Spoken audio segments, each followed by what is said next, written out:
Hey guys, what's going on? This is Brad from the Ed Army, and today we have the first lessons from a war god, which focus on lessons learned from the God of War series and are told to you as they may be able to help your life. So obviously, let's get into it. As the God of War series has so many different lessons you could approach, whether it's from the Greek saga or the Norse saga so far, you can take and or pick whichever one you want to start with.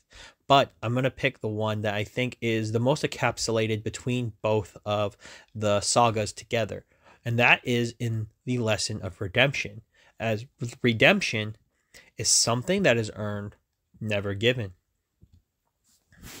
As we can look at the first game, in order to redeem himself, Kratos goes on the journey that he needs to kill Ares. And eventually, by the end of the game, he does get his revenge. However, when he attempts to get his redemption from the gods, he is in a way given his redemption, as he is forgiven for the sins that he had caused. However, this did not take away the nightmares, as no one, as Athena would state, no one should forget the horrors that he had caused and the atrocities, effectively meaning that whatever Kratos did was so horrible that no one should forget as order to stop it from happening again. But this does not save the man who Kratos was, and by the end of the first game, Kratos tries to finish himself.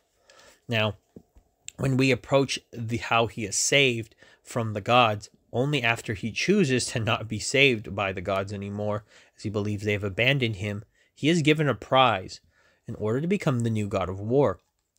This is very important in the first step of redemption, as Kratos effectively thought he would receive it from the gods just to be denied it, and just to receive it when he does not want it. As redemption is sometimes very different for every person, whether it's a state of mind or focus. But the key thing here for the first game is that redemption is not given.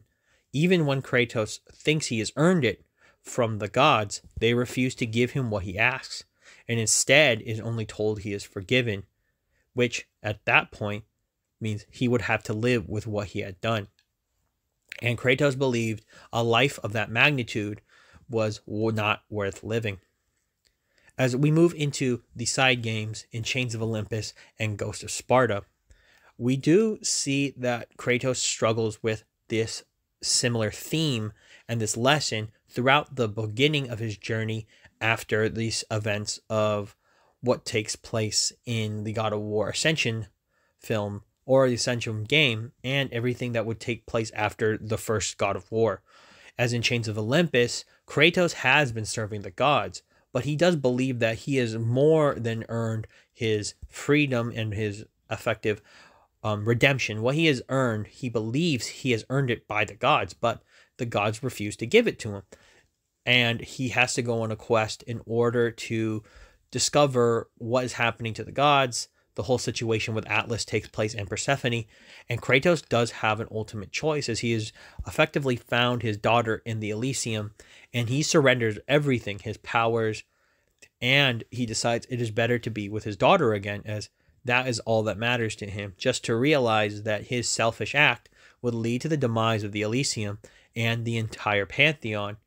This then forces Kratos to make an even harder choice, that for the first time he would have to get rid of his redemption and his ability to see the ones he loved in order to save them, as he does destroy innocent souls in the Elysium to regain his strength, and he pursues Atlas and Persephone, defeating both.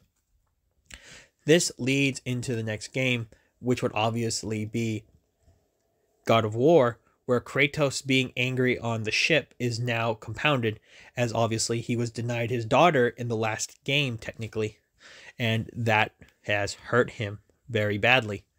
And it explains why Kratos' state of mind is the way it is throughout the first game. When we move into Ghost of Sparta, Kratos, for the most part, has been left alone, as he's trying to figure out what he will do with himself now that he is the God of War on Olympus.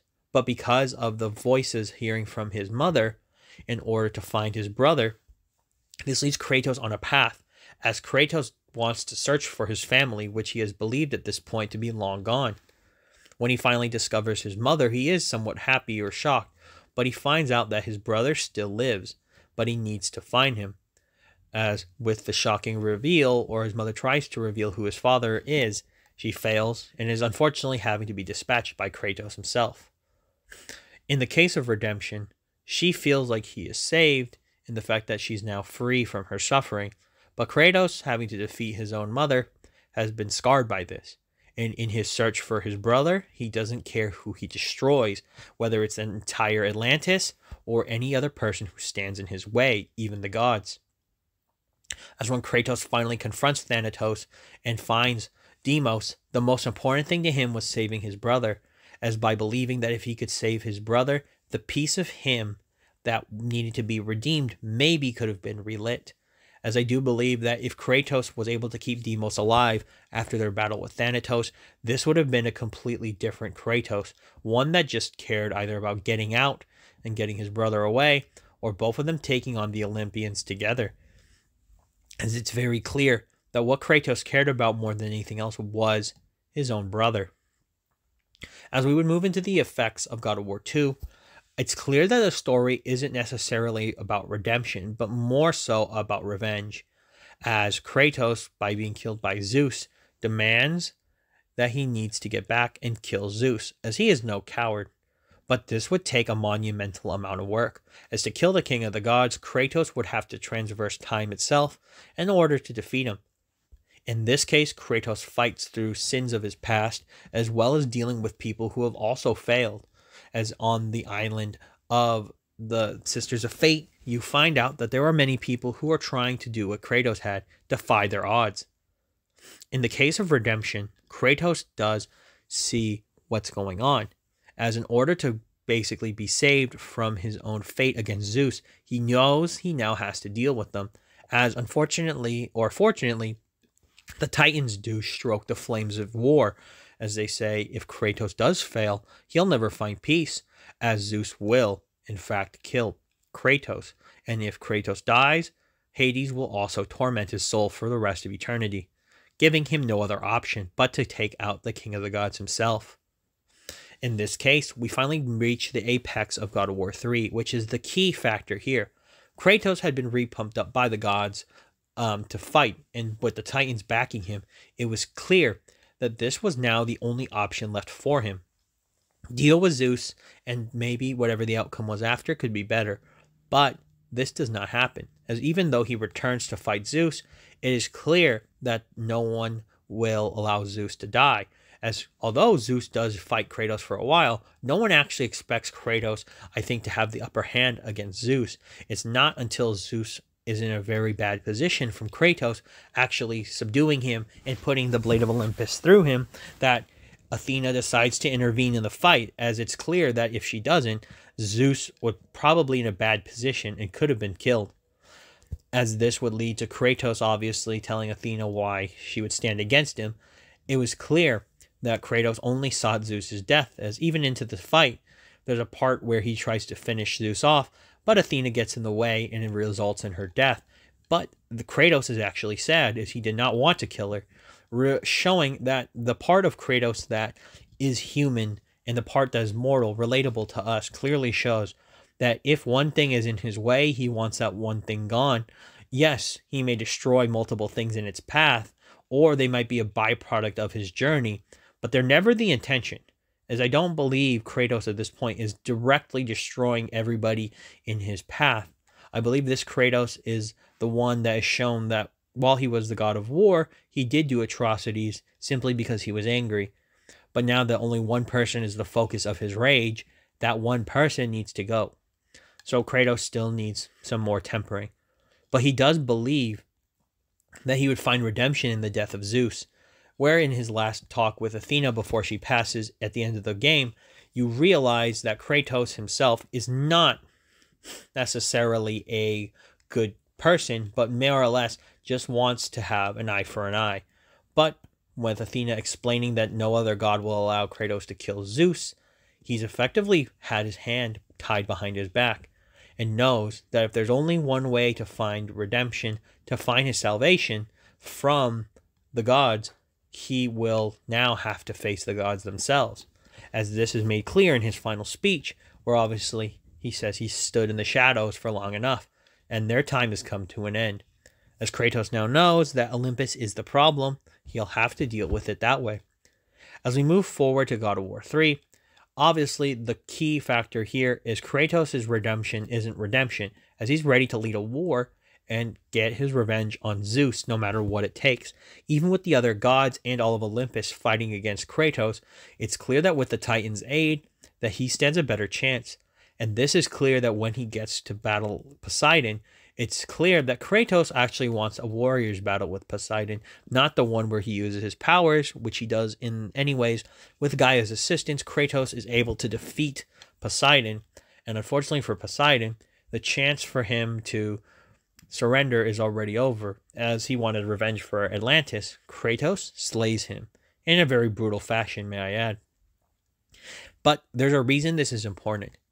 For Kratos, receiving the power from Poseidon did allow him to save himself in the first game, as it did allow him to battle the Leviathan easier. And in the events of the second and other parts of the games, you do have the power of Poseidon a lot at the beginning of the game, which is supposed to be somewhat symbolic to the fact that he has aided Kratos. Him being the first one to be killed by Kratos really does show that in this case, Kratos isn't seeking redemption from the gods any longer. He seeks his own revenge. As with every other god that falls next, they all get in Kratos' way. Even when he faces against his grandfather in Kronos, Kronos did get in Kratos' way, but in a different way. As Kronos, for some reason, did want Kratos to suffer, he could have just ignored him, but by choosing not to, he basically said that Kratos was an enemy, and Kratos obliged by killing him. When we finally reach the character that does help Kratos with redemption, it is clearly going to be Pandora, as Pandora isn't afraid of Kratos. But unlike what most people would assume, Pandora does not give Kratos any redemption either. Not being afraid of someone, also not necessarily also being afraid to talk with them, does not mean that you ignore them. That's what Pandora does. And she does admire Kratos a bit, as Kratos had done so much to change the way that Olympus had been feeling and how it seemed because of what he was doing. It inadvertently changed the perception of many. And in Pandora's case, she was filled with hope when hearing about Kratos, something that he didn't believe people would ever think of. But Kratos had, whether it was from the warriors of Sparta that fought alongside him, or those who had served directly underneath him as a general in the past. Kratos had actually had people who had found hope because of him. But this was a foreign concept to Kratos, as for the most part, his life has been tragedy. And as we get to the final portion of the game when it comes to redemption, Kratos starts to take an interesting turn. This is obviously the part of the video, guys, where you like, comment, and subscribe. Just wanted to make it really clear and help you guys out. So we'll get into it. And back to the programming, so let's go. When we get into the events of the final part of God of War 3, redemption is the key for Kratos, as part of Kratos had been changed from meeting Pandora. And when Pandora knows she needs to sacrifice herself for Kratos, Kratos surprisingly stops her, as Kratos realizes that part of him, the part that was a father, the part that was the man, the part that cared about people, did not want her to suffer. So he tells her that he will find another way, actually shocking many people in the case that Kratos actually still retained his heart, as many believed he was just a monster who had killed without revengeance. He was now a person who does care, and had always been there, but was buried underneath. When Zeus presents himself to fight Kratos, it is clear that he has no other option but to fight the King of the Gods again. But this time when he fights him, Kratos knows he doesn't want Pandora to use herself to open Pandora's box. Using his brute strength, Kratos does defeat Zeus in their first engagement. But Pandora understands that she still needs to do this for Kratos, so she jumps in front of the box, with Zeus telling Kratos to stop Pandora. Believing that the only weapon left to kill him is in the box, he has to have Kratos save her. But with him antagonizing Kratos, telling him not to not fail his family, he inflames Kratos. The part of him that was still the warrior, the angry one, the one who wanted vengeance, overcame it and let go of Pandora, symbolizing that his vengeance's need for satiation was more important than saving her. And when he sees that she is gone, he opens the box, but just to be realized there is nothing in it. As Zeus laughs and tells him that there it's empty, he takes off. But this leaves Kratos in another state of rage, one that allows him to realize that with the box empty, it does not matter. Vengeance needs to be dispersed, and his revenge will take place as he goes to confront his father for the final time. As the battle does shift to Gaia, it doesn't necessarily matter until after Zeus is already defeated by Kratos. As this engagement ceases, Kratos starts to just walk away. As he had killed Zeus, there was nothing left, even abandoning the Blade of Olympus as a whole. But as Zeus was able to survive through the fear that plagued him, he attacked Kratos. As Kratos was on his death's doorstep, as the fear leached inside of him, a piece of Pandora still remained, but not to save him, as the power that was needed to save Kratos was actually within himself the whole time, as the power of hope had resided inside Kratos since the first game. And when he finally found that part inside of him that had been locked up, he unleashed it. With hope flowing through him, he was able to combat Zeus one more time and eventually kill him, and ending God of War 3. But it did not end with Zeus's death, as Kratos realized, even with the power of hope inflamed inside of him, his guilt remained again, with Pandora's death now looming over him, as he had failed, as there was no reason for him to do what he had done, as effectively sacrificing her meant nothing if the power was already inside, as he took accountability. But the key was redemption, as when Kratos was asked to surrender the power to Athena, or what is believed to be Athena, Kratos does not tell her to trust him, as he knows that he does not necessarily want to give this power over to Athena, even warning her, as she says she's owed, as Kratos tells her that she isn't owed anything, grabbing the Blade of Olympus one more time. As Kratos would use the blade for the final time, he'd plunge it through himself, unleashing the power of hope to the world. As in order to believe his redemption had came, he wanted to redeem the world and give it a chance, as he believed that with his death, that the world could be saved. But this obviously wasn't the case, and with Kratos laying there dying, he unfortunately would be reminded of the sick curse plagued upon him by the gods, as his power reverted him back to life, and Kratos would leave, leading him into the Fallen God saga, and eventually all the way to the Norse pantheon. Picking up in the Norse pantheon, it's a bit interesting when we get to redemption, and I do believe that you could have a separate video about both. I do believe it's easy to talk about it here, as when you look at Kratos' arc here in the Norse saga, it's clear to see where it starts. The fact that it leads with Kratos already having a child is very interesting, as you would have assumed that Kratos at the end of the series in the original saga had probably given up everything. But Kratos believed at this point there was a chance, as he had finally found someone who cared enough about him to restart his life. As with him moving forward, he met Faye, and with Faye, he had his son, Atreus. As Atreus and Kratos would eventually undergo their own journey, it is clear that the beginning story of redemption wasn't given by Faye to Kratos, as Kratos had to find it in himself. This Kratos seemingly had somewhat forgiven himself for what he had caused in Greece. He had tried to move on from his life by just abandoning his past, as he is a person, but he is a person who doesn't want to be reminded of the gods anymore. With him and Faye starting their own family, and eventually with Faye's passing, Kratos was left to take care of Atreus, which unfortunately terrified him, as it's not unwise to see that Kratos was probably mortified with the fact of being a single father, in that he had done such a horrible job as a father in the past, and especially with what he had done to his father and to his own daughter and his wife. I could kind of understand that Kratos was probably in no shape to be a parent to Atreus, but he would do it anyways, as that's what Faye wanted. As with this new attempt of being a father, Kratos would be confronted by the gods, obviously without his choice, as Balder shows up to his house, and obviously, as we know by the Norse saga, is attacked, and the story continues from there. As Kratos is forced to make that choice and has to make Atreus take on the journey, as Atreus, although not being necessarily ready, there is a phrase that works of, No one is ever truly ready, but you try anyways.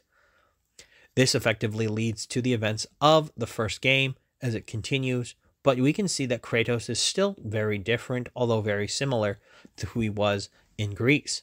As Kratos does interact with other characters, he doesn't really want to spend time with them, as they're not really his main goal. His son is. So, obviously, with the dwarves, with the other characters we see as well, and obviously with the inclusion of various characters like Freya, you start to see that you're getting to that point where it doesn't necessarily matter for Kratos. He isn't the same person, but simultaneously, he is also different.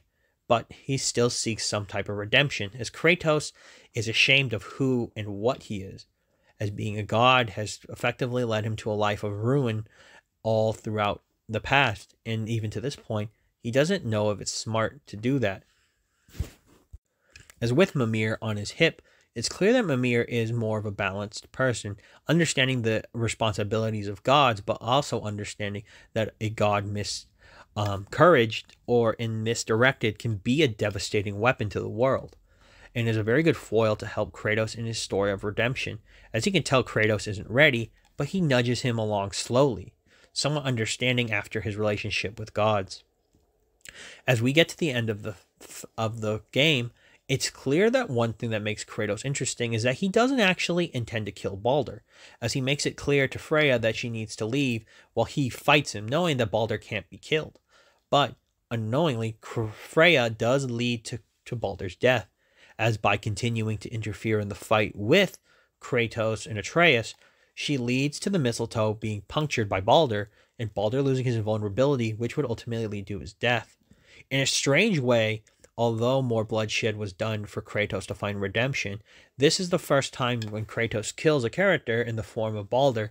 This was not directly designed to be a way of punishment. More or less, this was a way of trying to free the world of the evil and rage that Balder was filled with, as he did want to end the cycle of gods killing gods, and he had hoped with Balder's death that this would symbolize its end, unknowing of what he had caused. As it's a possibility that Fimbulwinter started with Balder's death, as it wasn't going to happen maybe simultaneously, but also causing his divide from Freya, and obviously the Aesir wanting to kill Kratos. But with this act, and also the reasoning of speaking the truth to Atreus, not lying to him anymore, it is believed that Kratos finally sought some part of his redemption, as he's no longer afraid of who he was by telling Atreus who he is. As he begins to tell him stories about being a Spartan in his past, you start to recognize that Kratos had made a big step forward in this one game, as in order to find his own redemption, he had to be honest with himself and to everyone. By speaking his voice, he was able to move forward. When we look at Ragnarok, the story is a bit interesting in that Kratos finally has a stable situation with his life. He feels more normal, he doesn't have to be afraid of who he was or who he is, and he gets to tell his son who he is. But there's something looming over Kratos that's still not there, and that's his fear of the world. Now, Kratos' fear of the world is somewhat founded. Obviously, a god did show up to his house 3 years ago and beat the snot out of him, and he is afraid of that for his son. But the world comes knocking anyways, as when Thor, as well as Odin, comes to his doorstep, he's basically forced to confront that. But also, he's forced to confront the fact that his son is growing up, as Atreus wants his own freedom. And he does do that in his search for things about Tyr, which leads to this confrontation with the Aesir. As the events of God of War Ragnarok are kind of straightforward at this point because they've been over-explained by other people, I will try to make it very quick to explain that the redemption of Kratos in this story is finished from the first, as I do believe that in Ragnarok, Kratos is finally able to gauge more of himself and be honest. It's like with this. When Kratos killed Balder, Freya probably believed that Kratos was everything that people had imagined and more, but when she saw Kratos save Atreus when he tried to attack Freya in his bear form, she realized that if she did the same thing by killing Kratos in front of Atreus, it wouldn't bring Balder back anyways, as it leveled her head, as Kratos only cared about making sure his son was fine, something that she did as well, in the case of Balder, by trying to restrain him in their fight. The parallels existed, And as the story continued, you see that Kratos really just cares about Atreus, but he's not understanding exactly how he needs to let go, because if he continues to smother Atreus, Atreus would just resist and rebel as he does. As it leads into the final part of the game, I do believe the redemption for Kratos emerges when he chooses to be the general for the army, as he does understand that in order to defeat the Aesir once and for all and to free them, he had to put back who he was, as he admits that he can hide no longer and chooses to face his destiny forward. As with his redemption, he would save everyone because he needed to do that, as a good god would do that as well, and Kratos charged forward. This is also important why he does not kill someone like Thor in this fight, even though he definitely could, as he does not seek to kill Thor as he never did in the beginning, as he never seeked to kill Balder as well in the beginning, but it happened, or Thor's sons. You realize that Kratos as a character had found his redemption. However, there was still something missing, as by the end of the game, he sees that he is a god revered by many. But this is something that makes him cry, as he believes that if Faye drew this, and that means that this is a possibility for the future, it's something he still couldn't have seen himself. And when he decides to move forward in the game and continue on and finally arrives at Valhalla, we finally find the character who sees this within Kratos but wants to bring it out in the form of Tyr, as with Tyr being freed from his prison and being the real Tyr, sees that Kratos has the making of becoming a true god of war, one that does not use and misuse his powers, but one that uses it for the great good, as I do believe this is where Tyr finds his unknowing successor, as by Kratos seeing that he still needs some redemption in himself, Tyr decides to help him by going through Valhalla in the attempts that Kratos will be able to confront himself once and for all, and finally fix the part of him that was missing, as ultimately this ends with a very interesting turn of events, as Kratos once again finds that in order to redeem himself, the power was always in him, as he was able to gain possession of something in exchange for finally airing out his grievances with himself, something he still refused to do, as he was ashamed of himself, and everyone could understand that. But by denying that and by fighting it, Kratos couldn't find it. As it does bring it to the end, is with Kratos finally understanding who he is, he leaves Valhalla, the new god of war for the new Norse pantheon, and he believes that with his abilities he will be able to help for the greater good. As I do believe that in the end for you guys, this lesson's important, as in order to find redemption within ourselves, sometimes it can be easy or it can be hard, but it's something that you have to aim for if you feel like you need to find redemption. Life is very complicated, everyone, and I don't think that's something that gets ignored from the fact that we just say life's hard. Life is hard, but when you're trying to figure out how to fix it, the best part about it is to look within first, because if you can find what's within, then it's good. But if you need help, sometimes along the journey and the road of life, people will point you in the right direction. This has been Lessons of a War God, and I hope you found this lesson useful. And this has been Brad from the Ed Army signing off. And for all of you out there, to sign on.